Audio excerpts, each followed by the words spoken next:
Donc bonjour, je m'appelle Nathalie Croquaton, je dirige l'agence de mannequins Woman, qui est une des plus grandes agences parisiennes. On a à peu près 650 mannequins. Et je suis aussi présidente de la Fédération française des agences de mannequins. Donc Paris, j'ai démarré dans le milieu de la mode en 1980. Paris était la capitale de la mode. Maintenant, il y a des capitales de la mode. C'est-à-dire que la Fashion Week, on la retrouve partout dans le monde, à New York, à Tokyo, à Londres, à Pékin, enfin, en Russie. Et on commence un peu à perdre de notre grandeur. Ça m'inquiète. Pendant les périodes de Fashion Week, le monde entier vient chez nous et on a des problèmes de mobilité. Ah, il y a l'ambiance. J'entends du bruit. D'accord, je continue. Ok, pas me faire attaquer. D'accord. C'est mon fan club. Voilà. Et ils sont venus. il y a de l'ambiance. Okay. Ils sont venus nombreux. Bon, c'est pas grave. Dans la Fashion Week, il y a toujours du bruit. Il n'y a pas de problème. Je me sens en élément. Je me sens bien. Donc, on a des difficultés, par exemple, à se déplacer. Des grandes rédactrices de mode ne peuvent pas assister au défilé parce qu'elles n'arrivent pas à arriver à temps parce qu'il y a trop d'embouteillages. Et j'ai une deuxième question, quelque chose qui m'a un peu marquée et un peu choquée. Pendant la Fashion Week, il y a eu des défilés qui ont été faits dehors, donc ça c'était magnifique, devant la Tour Eiffel, dans les rues de Paris, et je voyais tous les Parisiens qui étaient derrière des grilles en train d'essayer de regarder ou de capter un petit moment de ce moment magnifique qui est la période de la Fashion Week. Est-ce qu'on ne peut pas penser à faire quelque chose, nous, à Paris, avec, je ne sais pas moi, mettre des grands écrans pour que les gens puissent participer, les Parisiens, les Franciliens, puissent participer à ce moment fort qui est le moment de la mode. On le fait pour le football, on le fait pour le sport. Donc voilà, ce sont mes deux questions. Très franchement, c'est plutôt c'est pas des questions, c'est plutôt des bonnes idées. Voilà. Parce que d'abord, c'est un secteur important pour la France. On a une signature à l'international extrêmement reconnue, qui marche très bien. Qui marche très très bien. Je ne vous cache pas que... non, mais c'est un secteur très important et je ne vous cache pas que dans les éléments, quand vous allez à l'étranger pour expliquer tous les bienfaits de la France, dans le soft power, vous avez cet élément-là qui revient immanquablement dans toutes les discussions que j'ai eues.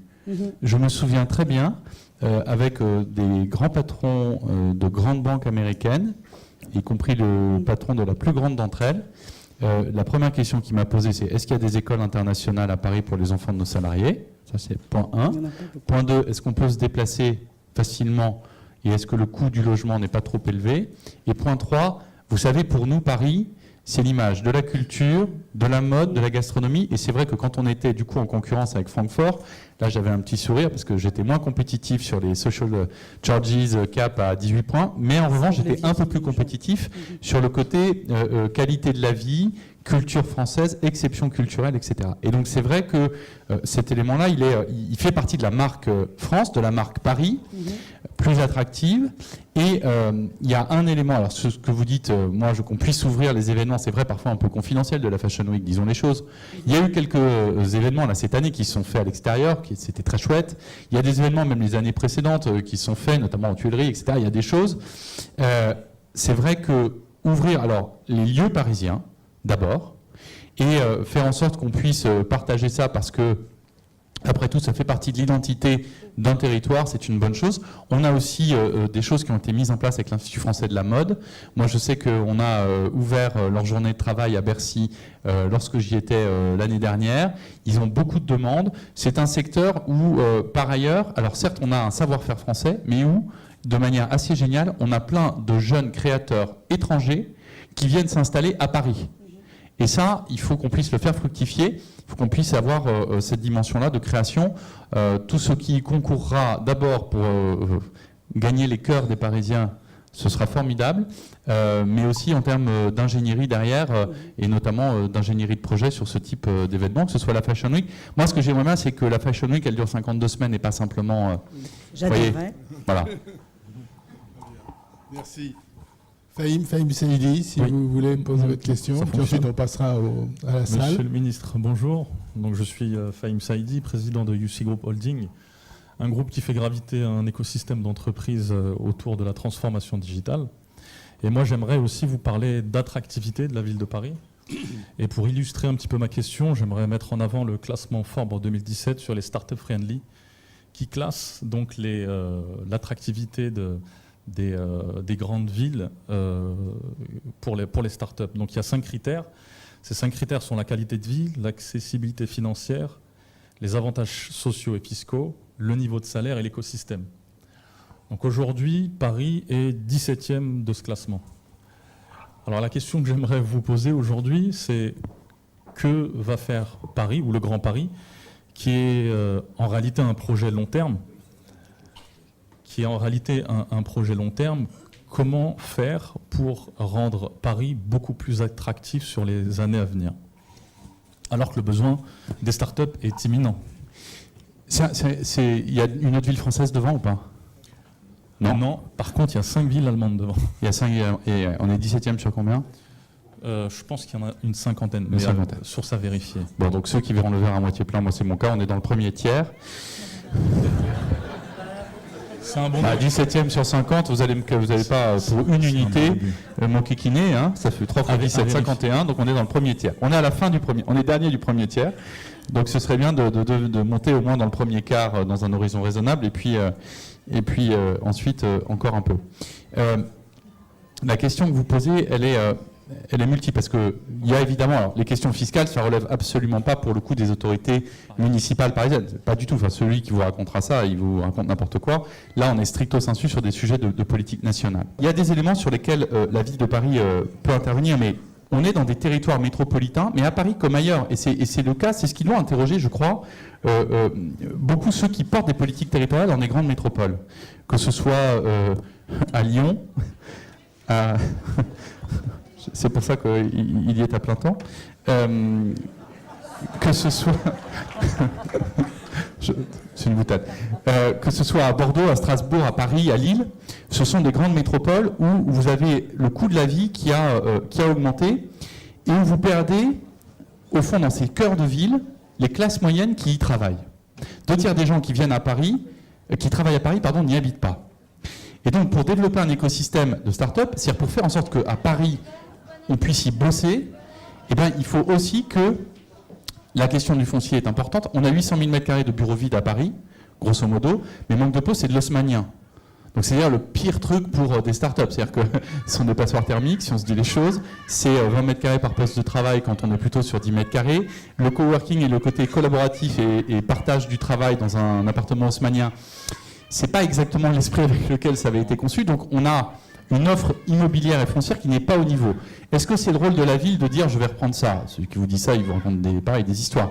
En revanche, qu'on puisse porter des projets, qu'on puisse faire intervenir les pouvoirs publics locaux dans des centres-villes des grandes métropoles françaises, des métropoles d'équilibre régional, pour mettre en place cet écosystème, à l'évidence, oui. Pour faire en sorte qu'on ait à l'intérieur de Paris des gens qui puissent y travailler et y payer un loyer. De la même manière, les loyers ont explosé à Lyon, à Bordeaux, mais parce que ces villes réussissent, parce que ces villes sont attractives, et donc il y a un effet de marché qui joue. Ça veut dire aussi prendre pleinement et à bras-le-corps la question de la régulation du marché immobilier. Vous avez un marché social très régulé et un marché libre. Il n'est peut-être pas totalement idiot de se dire qu'on peut avoir une case intermédiaire qui existe, mais qui est assez peu investie par les pouvoirs publics, afin d'y maintenir des classes moyennes. Parce que des grandes métropoles où vous n'avez pas de classe moyenne, mais c'est des villes qui meurent. On disait tout à l'heure, je ne sais plus, j'intervenais à l'école Ferrandi, on me disait il y a des classes qui ferment dans des territoires ruraux. Mais vous savez quoi, il y a une école qui ferme dans ma circonscription, dans le 3e arrondissement. Voilà. Et il y a une classe qui a fermé dans l'école de ma fille, dans le 1er arrondissement. Ce qui est dans Paris. 3000 enfants en moins à la rentrée scolaire cette année. Et ce n'est pas un phénomène qui date d'il y a 4 ou 5 ans. En fait, ce n'est pas en train de faire le procès de telle majorité ou pas, ce n'est pas ça le sujet. C'est un mouvement de fond qui est là depuis longtemps et qui pose des difficultés et qui fait qu'on est loin dans le classement. Parce qu'on est enfermé par ailleurs dans le périph', et donc évidemment on a une contrainte sur quelle politique de logement on peut construire, quelle politique foncière, quelle politique d'attractivité, comment est-ce on met en place des incubateurs, un écosystème intelligent. Il y a des choses qui ont été mises en place, ce n'est pas encore suffisant. Ce qui relève de la fiscalité, ça pour le coup, ça relève purement des pouvoirs publics et du législateur et du gouvernement. Mais oui, on peut faire des choses aussi localement plus de la couture, un peu plus fine. Mais voilà. Et en termes de mobilité alternative, Quelle est votre vision sur ce sujet ? À Paris, c'est un vaste sujet. Moi, je crois que si on veut pouvoir faire une organisation intelligente du territoire parisien et grand parisien, on est dans un ensemble où on est 7 à 8 millions de personnes. Voilà. Une ville-monde, c'est pas 2 200 000 personnes à l'intérieur du périph'. Ça, c'est pas vrai. Ça, c'est juste pas vrai. Toutes les grandes capitales européennes sont dans des niveaux beaucoup plus importants, avec des tailles critiques qui sont plus importantes que nous, et donc avec une très forte attractivité. Donc la question de se dire comment est-ce qu'on fait en gros du logement, du transport, des politiques sociales un peu intelligentes à 8 millions, ça c'est à mon avis assez décisif. Et donc, sur les questions des mobilités alternatives, si on dit on ferme les voies sur berge, moi je vous le dis, je ne pense pas qu'il faille les rouvrir.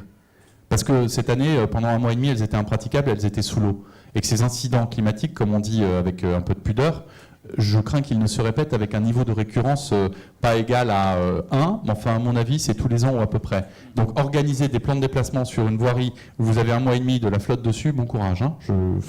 Je n'encouragerai pas à aller dans ce sens.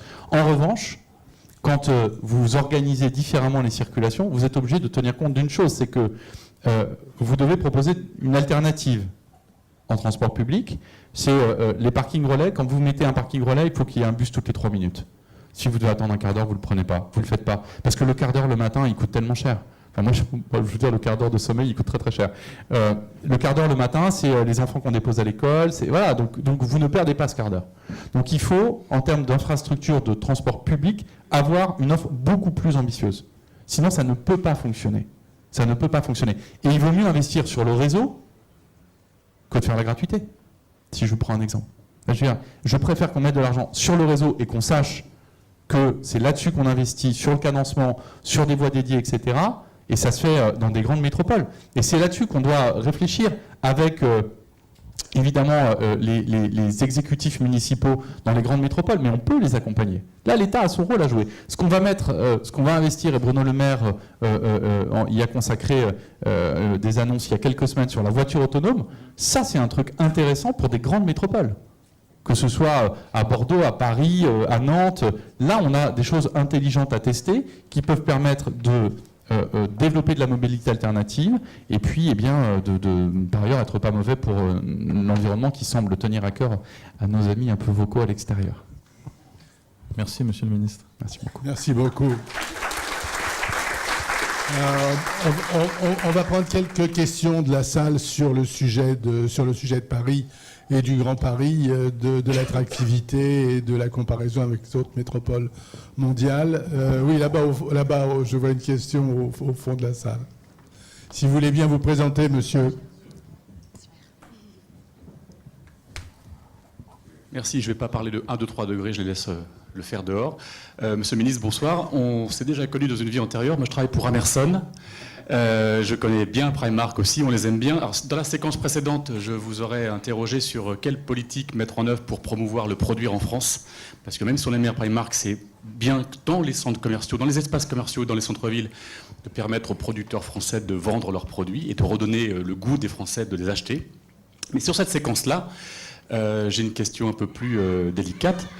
Et ayant entendu vos intentions structurantes pour promouvoir Paris et le Grand Paris, est-ce que le projet Europa City, qui prône une attractivité en carton-pâte, est vraiment le projet dont le Grand Paris a besoin ? Là, vous allez me faire des copains. C'est un projet que je connais bien.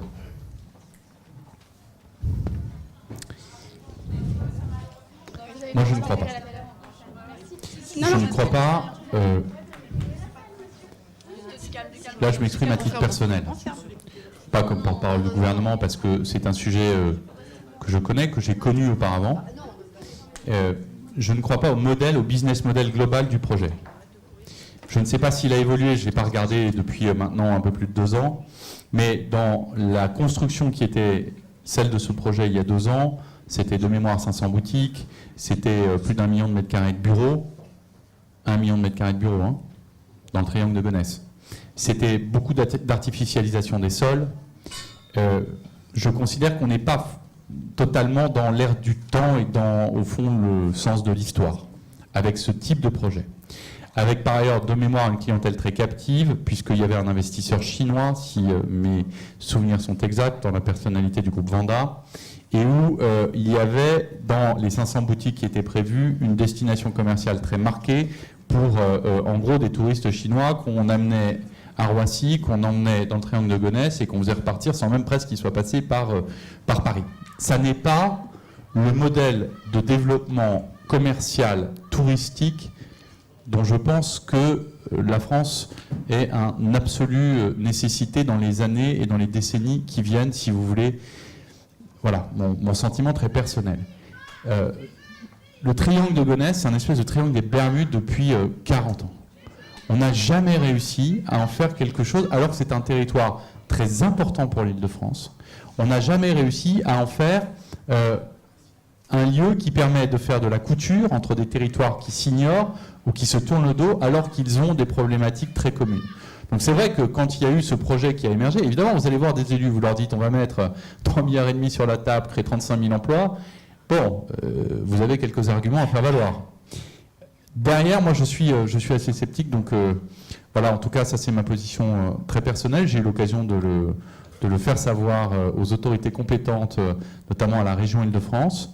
Voilà, moi, je ne crois pas à ce projet-là. Ça ne veut pas dire qu'il ne fallait rien faire dans le triangle de Gonesse, mais un méga giga centre commercial à 500 boutiques avec 1 million de mètres carrés de bureaux, je suis très sceptique. Et je pense, y compris sur la viabilité financière du projet. Merci. On a une question là, madame. Oui, si vous voulez bien vous présenter. Oui, alors bonsoir, monsieur le ministre. Je suis Séverine Sizinski.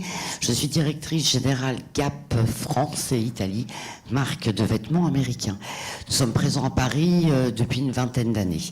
Alors, la France, notre très beau pays, est, comme vous le savez, le premier pays visité au monde.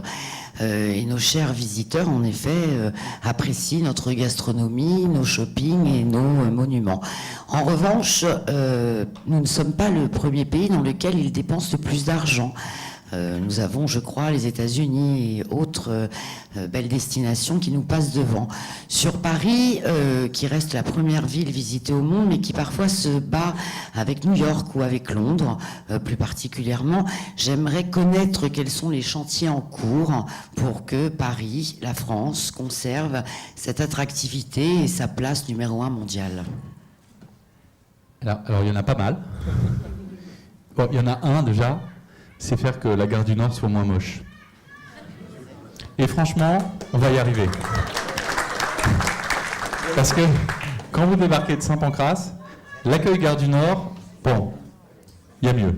Donc il y a la question de l'accessibilité, je ne vous fais pas le topo sur le Charles de Gaulle Express, etc. Moi, il y a un sujet qui a été porté par un ministre de l'économie qui est devenu président de la République, qui est la question de l'ouverture dominicale. Qui est un très beau sujet, qui est un sujet où on fête le 3e anniversaire, puisque les décrets étaient pris, je crois, à l'été 2015. Donc on a maintenant le recul sur les 3 années. Qu'est-ce que nous disent tous ceux... Et alors à Paris, il y a donc ce qu'on appelle les zones touristiques internationales. Il y en a différentes. Il y en a 3 qui ont été attaquées par un syndicat qui s'appelle ClicP, qui est le syndicat parisien, proche de la CGT, pour dire les choses, et qui a fait tomber 3 zones, parce que dans le décret d'application de la loi, il y a 4 critères, et il y a un critère, qui est un critère, et je reviens à la question première, mais vous allez comprendre pourquoi, sur la faiblesse du panier moyen. Il y a un critère qui est quelle est la part de chiffre d'affaires réalisé dans la zone imputable à des touristes étrangers. Alors déjà, première nouvelle, il n'y a pas que des touristes étrangers à Paris, il y a des touristes français. Donc on considère que les touristes français, on ne les compte pas, ce qui est quand même un peu étrange. Bon. Deuxième chose, le panier moyen d'un shopper à Paris est de combien? Un touriste étranger qui fait du shopping à Paris, quotidien. Il est de 38 €. 38 €. Donc il y a les sacs à 5 000 avenue Montaigne. 38 €, c'est la moyenne. Ce qui veut dire que tous ces gens, à 38 €, bien souvent payent en liquide et pas en carte. Et donc vous ne pouvez pas faire la traçabilité en liquide à moins de demander à tous les retailers à la caisse de dire « Monsieur, vous habitez où ?» Bon, c'est juste impossible. Donc vous avez cette première difficulté. Ils passent complètement sous le scope. On s'était dit, il y a un autre moyen de savoir, c'est les détaxes. La détaxe, c'est 175 € le bureau de détaxe. Et donc vous loupez tous ceux qui font des petits achats. mais qui font vivre les commerçants et le commerce à Paris. Et donc, moi je pense qu'il y a cette première difficulté-là à lever de manière réglementaire et de changer cet élément-là. Parce que c'est un mauvais... on ne compte pas les touristes français, on ne compte pas le panier moyen du shopper touriste étranger qui en fait est à moins de 40 €. Donc c'est une double erreur. Pourquoi est-ce que... Moi je pense qu'il faut aller un peu plus loin sur l'ouverture dominicale. Enfin, en gros, on a 30 millions de touristes par an à Paris, c'est 15 fois la population, quoi. Donc à 15 fois la population, je pense qu'on peut raisonnablement se dire que Paris est une ville assez touristique. Bon, très bien. Moi ce que je ne sais pas expliquer, c'est les zones. Et le zoning, c'est le pire truc pour un touriste. Parce que quand vous êtes rue des Francs-Bourgeois, c'est ouvert, passez rue de Turenne, c'est fermé. Les gens n'y comprennent rien. Le commerce, c'est du flux. Vous pouvez avoir le meilleur produit du monde au meilleur prix dans la plus belle boutique du monde. Si vous n'avez pas quelqu'un qui passe devant pour l'acheter, vous êtes foutu. Bon. Et donc, comme c'est du flux, la pire chose, et ça vous le savez quand on a opéré des centres commerciaux, c'est le mitage. C'est-à-dire vous avez une boutique ouverte, pas l'autre. C'est l'enfer, parce que les gens se disent « Ah oui, je ne me souviens plus dans cette rue, lui il est ouvert, lui pas, bon, en fait, j'y vais pas. » Bon. Alors, il faut lancer une grande opération qu'on pourrait appeler Yes Weekend, vous voyez, un truc bien, où Paris est ouvert partout. Et où, évidemment, si on ouvre partout, il y a la contrepartie salariale, etc. Ça, le dimanche est un jour à part. Il faut garder ça. Moi, je n'ai pas de difficulté là-dessus. C'est parfaitement légitime. Mais il faut laisser la liberté à chacun de ne pas ouvrir. C'est aux commerçants, sans doute, qui est le plus à même de déterminer si, dans tel quartier de Paris, ça vaut le coup de voir le dimanche ou pas. Ceux qui nous avaient dit, parce qu'il y avait, après tout, vous savez, il faut partir du réel et puis il faut être lucide. Il y a des gens qui disaient, quand on a ouvert le dimanche à Paris, et pas qu'à Paris d'ailleurs, parce qu'on a ouvert dans d'autres zones touristiques internationales en France, se disent, en fait, ça va faire du déport de chiffre d'affaires de la semaine sur le week-end. La réponse est non. L'augmentation du chiffre d'affaires, c'est entre 8 à 12%. Les grands magasins, moi j'ai vu Nicolas Houzé qui me disait pour les galeries, c'est 1000 emplois. À Paris, hein, 1000 emplois. Bon, donc il y a du chiffre d'affaires en plus, il y a de l'emploi. Donc c'est bon. Ah, ça, c'est acté. Ce débat-là, il a été tranché. C'est plus de chiffre d'affaires, c'est pas de déport, et c'est des emplois créés. Donc franchement, c'est deux bonnes raisons. Et ensuite, pour l'attractivité de la ville, c'est aussi, et vous l'avez mentionné, on est en concurrence avec Londres, avec Barcelone, avec Vienne, avec des villes de congrès. Je le dis. Et les villes de congrès, c'est très compliqué parce que le package des tours opérateurs, il était très classique. C'est-à-dire que vous récupérez, je fais court, mais vous arrivez le jeudi, vous faites une première réunion de travail le jeudi après-midi, le jeudi soir, vous avez votre dîner d'entreprise, le vendredi, journée de séminaire, évidemment, vous êtes très concentré, pas du tout fatigué de la soirée que vous avez passée la veille. Le Plus One arrive le vendredi en fin d'après-midi, vous faites le dîner du vendredi soir, et puis le samedi à 11h, vous partez à Londres, où vous allez passer le resto du soir la nuit, le déjeuner du lendemain et faire du shopping. Bon bah ça c'est totalement idiot. On perd bêtement une clientèle, plutôt de qualité, 2, avec un pouvoir d'achat important, qui va finir sa séquence de congrès à l'extérieur. Donc c'est totalement idiot. Moi je suis pour la liberté, c'est le grand principe. Ceux qui souhaitent ouvrir doivent pouvoir le faire. Il doit y avoir des contreparties salariales, je n'ai pas d'état d'âme là-dessus. Le dimanche n'est pas une journée comme les autres. Mais qu'on foute la paix et que les commerçants soient les plus à même d'estimer s'ils ouvrent ou pas le dimanche me paraît être de bonne loi. Voilà. Ça a un peu bougé, parce qu'il y avait une majorité très hostile aux zones touristiques internationales à Paris. Comme il y a des zones qui sont tombées, Bercy, Olympiade et les Thermes, on est en train de se diriger, la ville de Paris a bougé, hein, voilà, comme quoi les esprits évoluent. Ils étaient totalement opposés il y a 3 ans, avec des mots très virulents. Là, ça bouge, on va faire des zones commerciales. Alors en France, on a aussi ce truc absolument génial. Donc on va avoir des zones commerciales, des zones touristiques internationales dans Paris. Enfin, moi, honnêtement, personne n'y comprend plus rien, avec des règles différentes. Voilà, moi je suis pour un truc tout simple, c'est vous avez la liberté d'ouvrir H24 quand vous voulez. Vous mettez des contreparties salariales, et puis c'est sans doute le meilleur moyen d'être le plus lisible aussi pour les touristes. Et je vais vous dire un truc, et je terminerai là-dessus, ça, non pas parce que j'habite dans le 1er arrondissement, et donc évidemment j'ai beaucoup de touristes en bas de chez moi. Ça désengorgera aussi certains quartiers de Paris. Parce que vous concentrez aussi la masse touristique dans les zones touristiques internationales où il y a du shopping. Et donc, ça permet aussi d'avoir un peu plus de respiration et d'avoir une répartition sans doute un peu moins concentrée. Elle restera concentrée autour des grands monuments historiques et culturels de Paris, c'est sûr, mais malgré tout d'avoir aussi un peu de répartition plus équilibrée dans Paris. Monsieur le ministre, merci beaucoup. Merci. Maintenant, je voudrais juste dire quelque chose, une petite annonce à faire. On parle beaucoup de changements, mais moi, ce qui me frappe, c'est le changement dans le style, monsieur le ministre. Oui, exactement. Non, mais c'est que on arrive à dialoguer avec vous, qu'on n'est pas de deux côtés de la muraille. Et ça, enfin, pour les entreprises, c'est vraiment important. Vraiment, vraiment important. Donc, je n'irai pas pour ça, mais pour ça, je voulais vous remercier infiniment. Merci beaucoup, beaucoup, beaucoup.